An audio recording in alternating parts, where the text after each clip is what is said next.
সুপ্রিয় দর্শকবিন্দু, আসসালামু আলাইকুম রহমতুল্লাহি ওয়া বারাকাতুহু। সামনেই আসছে পবিত্র ঈদুল আজহা তথা কোরবানির ঈদ। এই কোরবানির সবচাইতে বড় আনুষ্ঠানিকতা হচ্ছে পশু কোরবানি করা।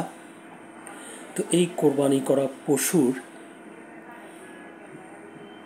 সব অংশ কি খাওয়া যায়? মহানবী হজরত মুহাম্মদ সাল্লাল্লাহু আলাইহি ওয়াসাল্লাম কি পশুর সবগুলো অংশই খেতেন?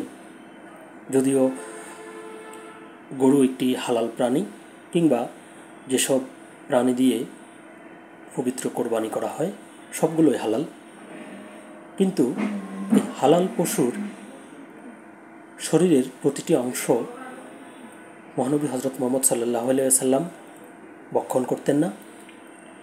কিছু অংশ কয়েকটি অংশ তিনি অপছন্দ করতেন। তো কোন কোন অংশগুলো তিনি অপছন্দ করতেন? যারা ধর্ম অনুরাগী মানুষ, ধর্মপ্রাণ মানুষ, মহানবী সাল্লাল্লাহু আলাইহি সাল্লামের এই বিষয়টি তারা জানার পর এবং তারা সেটা মেনে চলবেন বলে আমার মনে হয়।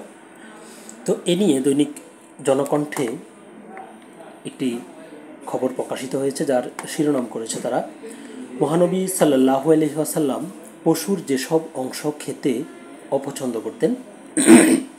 বিস্তারিত লিখেছে, আল্লাহ তাআলা মানুষের জন্য পৃথিবীতে অসংখ্য নিয়ামত সৃষ্টি করেছেন।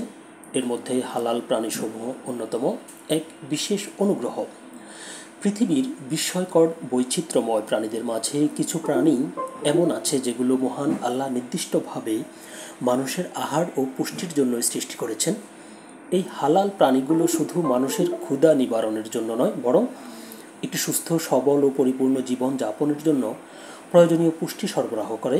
তবে ইসলাম একটি পরিপূর্ণ জীবন বিধান হিসেবে শুধু কি খাওয়া যাবে তাই বলে দেয়নি, বরং কি খাওয়া যাবে না তাও স্পষ্ট করে দিয়েছে। পবিত্র কোরআনের সূরা বাকারার 168 নম্বর আয়াতে আল্লাহ তাআলা বলেন, হে মানুষ, পৃথিবীতে যা কিছু হালাল ও পবিত্র বস্তু আছে তা থেকে আহার করো এবং শয়তানের পদাঙ্ক অনুসরণ করো না, নিশ্চয়ই সে তোমাদের প্রকাশ্য শত্রু। সূরা আল বাকারা 168। ইসলামের শেষ নবী হজরত মুহাম্মদ সাল্লাল্লাহু আলাইহি ওয়াসাল্লাম হালাল পশুর মাংস খেতেন, তবে কিছু কিছু অঙ্গ তিনি অপছন্দ করতেন। সেগুলো কি? যেমন পুরুষ পশুর প্রজনন অঙ্গ বা অন্ডকোষ, স্ত্রী পশুর প্রজনন অঙ্গ, মাংসগ্রন্থি, মূত্রথলি, পিত্তথলি, এই 5টি অংশ তিনি অপছন্দ করতেন। ইসলামী ফিকাহ অনুসারে যদিও এগুলো হালাল পশুর অংশ, তথাপি মহানবী সাল্লাল্লাহু আলাইহি ওয়াসাল্লাম এগুলো খাওয়া অপছন্দ করতেন বলে এসব খাওয়া পরিত্যাগ করাই উত্তম। অনেক ফকিহের মতে এগুলো খাওয়া মাকরুহ তাহরিমি পর্যায়ে পড়ে, অর্থাৎ পরিহারযোগ্য। অবশ্য কোরআনে স্পষ্টভাবে প্রবাহিত রক্ত হারাম ঘোষণা করা হয়েছে। সূরা আন-নাহল আয়াত 115 বলা হয়েছে, তোমাদের জন্য নিষিদ্ধ করা হয়েছে মৃত জন্তু, রক্ত, শূকরের মাংস এবং আল্লাহ ছাড়া কারো নামে উৎসর্গকৃত যা কিছু। গরু, ছাগল, ভেড়া, দুম্বা, মহিষ, উট এসব পশু কোরবানির জন্য হালাল এবং তাদের গোশত খাওয়া বৈধ।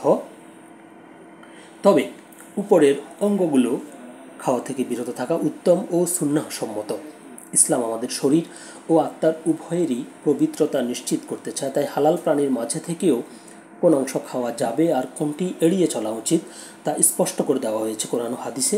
সুতরাং একজন মুমিন হিসেবে আমাদের উচিত হালাল খাদ্য গ্রহণের পাশাপাশি তা পবিত্র ও নবীজির আদর্শ অনুযায়ী হতে নিশ্চিত হওয়া। এই ছিল খবরটি। আল্লাহ হাফেজ।